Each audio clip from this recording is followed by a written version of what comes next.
చదువే మన జీవితంలో వెలుగులను నింపుతుంది. చదువే మన జీవితంలో మార్పును తెస్తుంది. చదువే మన భవిష్యత్తును నిర్ణయిస్తుంది. చదువే మన గ్రామంలో, మన ప్రాంతంలో మన ఆత్మ గౌరవాన్ని నిలబెడుతుంది. ఈ చదువే మన తల్లిదండ్రుల కళ్ళల్లో ఆనందాన్ని నింపుతుంది.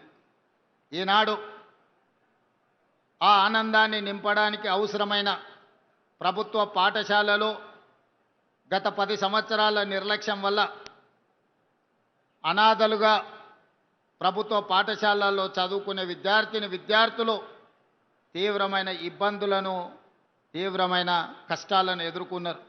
అందుకే తెలంగాణ రాష్ట్రంలో ప్రజాపాలన ప్రభుత్వం ఏర్పాటు చేసిన తర్వాత డిసెంబర్ 7, 2023 నాడు బాధ్యత స్వీకరించిన తర్వాత ప్రభుత్వంలో చాలా కీలకమైన శాఖలు, రెవెన్యూ కావచ్చు, ఫైనాన్స్ కావచ్చు, ఐటీ అండ్ ఇండస్ట్రీస్ కావచ్చు, ఇరిగేషన్ కావచ్చు, రకరకాల పెద్ద పెద్ద శాఖలు ఉన్న అనుభవం కలిగిన సీనియర్లకు ఈ శాఖలను కేటాయించి తెలంగాణ విద్యాశాఖను ముఖ్యమంత్రిగా నేను నా దగ్గరే పెట్టుకున్నా. ఆనాడు చాలామంది మీరు revenue, finance, IT and industries లాంటి శాఖలు తీసుకుంటే బాగుంటుంది కదా, ఎవరైనా ముఖ్యమంత్రులు ఈ విధంగానే తీసుకుంటారు. గతంలో ఉన్న పాలకులు రెవెన్యూ, ఫైనాన్స్ లేదా ఐటీ అండ్ ఇండస్ట్రీస్ ముఖ్యమైన శాఖలన్నీ వాళ్ళ దగ్గరనే పెట్టుకున్నారు, వాళ్ళ కుటుంబ సభ్యుల దగ్గరనే పెట్టుకున్నారు. మీరెందుకు విద్యాశాఖను పెట్టుకున్నారని నన్ను చాలామంది అడిగినారు. నేను ఒకటే సమాధానం చెప్పిన, ఆనాడైనా ఈనాడైనా ఈ తెలంగాణ రాష్ట్ర భవిష్యత్తు ప్రభుత్వ తరగతి గదుల్లోనే ఉందని నేను సంపూర్ణంగా విశ్వసిస్తున్నా.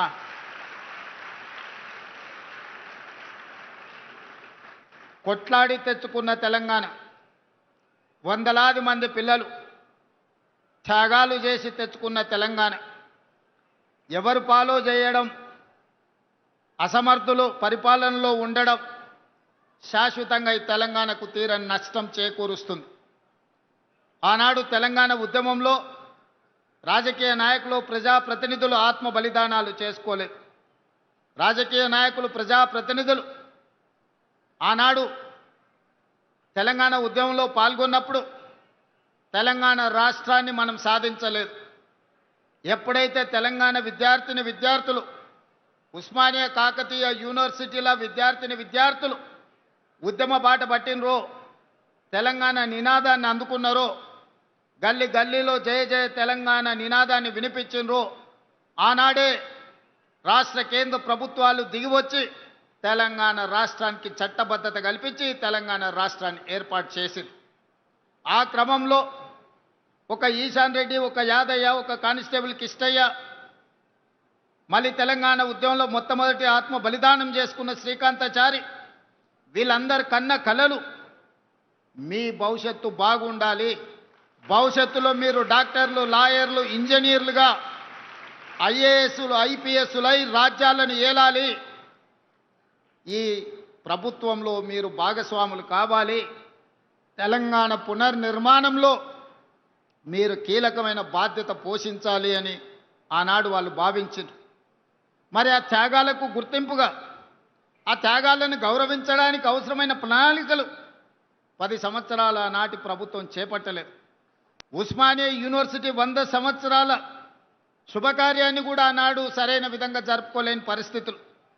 యూనివర్సిటీలో ఉన్న మౌలిక వసతులే కాదు, గ్రామీణ ప్రాంతాలలో ఉండే సింగిల్ టీచర్స్ నుంచి ప్రభుత్వ పాఠశాలల వరకు, అంగన్వాడీ నుంచి మొదలు పెడితే ఎక్కడ చూసినా నిర్లక్ష్యం, నిర్లక్ష్యం, నిర్లక్ష్యం. ఈ నిర్లక్ష్యం పేదలకు విద్యను దూరం చేసి, పేదలకు విద్య ఎప్పుడైతే దూరమైందో వ్యసనాలకు బానిసలుగా మారి వ్యసన పరుల తెలంగాణగా మారే పరిస్థితులు దాపురించినాయి.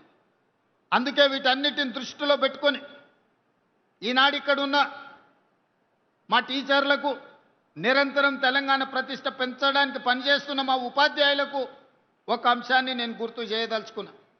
ప్రభుత్వ పరంగా 26,000 పాఠశాలలు ఉంటే ఈ 26,000 పాఠశాలల్లో 18 లక్షల మంది విద్యార్థులు చదువుకుంటున్నారు. కానీ అదే ప్రైవేట్లో 11,000 పాఠశాలలు ఉంటే 33 లక్షల మంది విద్యార్థులు చదువుకుంటున్నారు. ఈరోజు మా ప్రభుత్వ పాఠశాలలో ఉన్న సిబ్బంది ఉపాధ్యాయులకు ఉన్న అనుభవం కానీ, వాళ్ళకున్న అర్హత కానీ, వాళ్ళకున్న డిగ్రీలలో సగం కూడా ప్రైవేట్ పాఠశాలల్లో టీచర్లకు లేవు. కానీ మరి ఎందుకు పేదలు ప్రైవేట్ పాఠశాలల బాట పడుతున్నారు? ఎందుకు పేదలు ప్రభుత్వ పాఠశాలల్లో చేరడం లేదు అంటే, ప్రభుత్వం ఆ పాఠశాలల పట్ల నిర్లక్ష్యం వహించడం వల్ల, మౌలిక వసతులు లేకపోవడం వల్లనే. దానికి ఉదాహరణే కొత్తకోట బాలికల పాఠశాల.